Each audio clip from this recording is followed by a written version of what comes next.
Illegal dumping as environment crime with special emphasis on e-waste. Good afternoon everyone. Environment pose a great threat to our everyday life, our planet and our future generations. Today my concern is illegal dumping as environment crime with special emphasis on e-waste. Starting from food that we eat wrapped in plastic packets, waste covers a wide spectrum of discarded materials ranging from municipal, electrical, electronic, industrial and agriculture to new types including ivory trafficking, overfishing of protected species to illegal logging and dumping of hazardous waste. We cannot deny the fact that COVID-19 has rather a bad effect in the use of waste material. For example, the use of personal protection equipment, which is PPE in short, includes single-use gloves, aprons and gowns, surgical masks, respirators and face protectors in the form of glasses, goggles or face shields.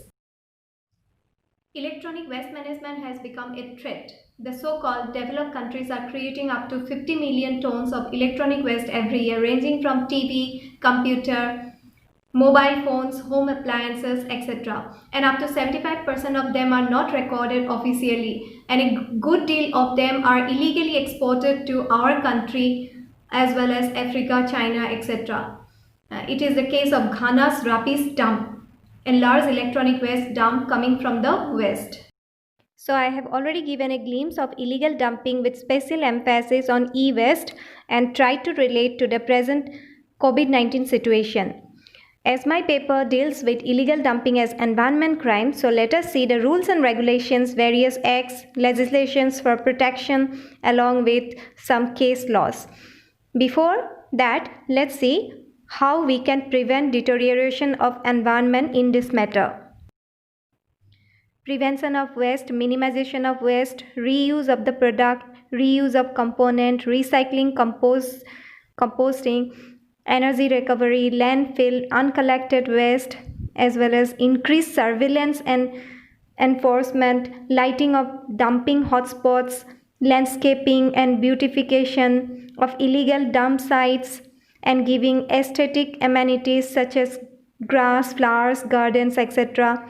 Store data online, buy Energy Star rated electronics, then free subsidized waste service as alternative method, education of masses, sale of all electronics as well as donating all electronics, recycling and dispose of e-waste, and property and maintenance of electronical things, etc. will definitely help in this regard.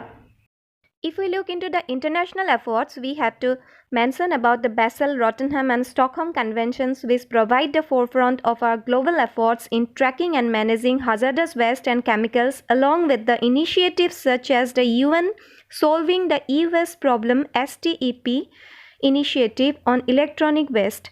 The Basel Convention is the main global umbrella institution that regulates the transboundary movement and disposal of hazardous and other waste. Parallelly, we can also mention national efforts, some rules, regulations, legislation which has directly or indirectly deals with e-waste management. Number 1, Electronic Waste Management Rules 2016. Number 2, Hazardous and Other Waste Management and Transboundary Movement Rules 2008. Number 3, the Environment Protection Act 1986. Number 4, the Air Pollution Act 1974. These are basically umbrella legislation which has affected the e-waste management. Section 15 of Environment Protection Act deals with liability of individuals. Section 16 created the liability of companies, and Section 17 creates liability on government department. Section 15 prescribes for imprisonment for a term which may extend to 5 years, or with fine which may extend to 1 lakh rupees or both. In case of failure, additional fine can be imposed up to 5,000 rupees. Section 16 also mentions about mens rea or guilty mind. Other legislation dealing with waste indirectly are the Air Prevention and Control of Pollution Act 1981 and Water Prevention and Control of Pollution Act 1974. Section 37, 38 and 39 of Air Prevention and Control of Pollution Act deals with individual liability, Section 40 deals with companies' liability, and Section 41 deals with joint liability of government departments. Section 37 of Water Act provides imprisonment not less than 1 year and 6 months but may extend to 6 years and with fine and additional 5,000 rupees in case of any failure. There is maximum provision of 7 years imprisonment. Besides this, there are statutory provisions under IPC, CRPC, and CPC.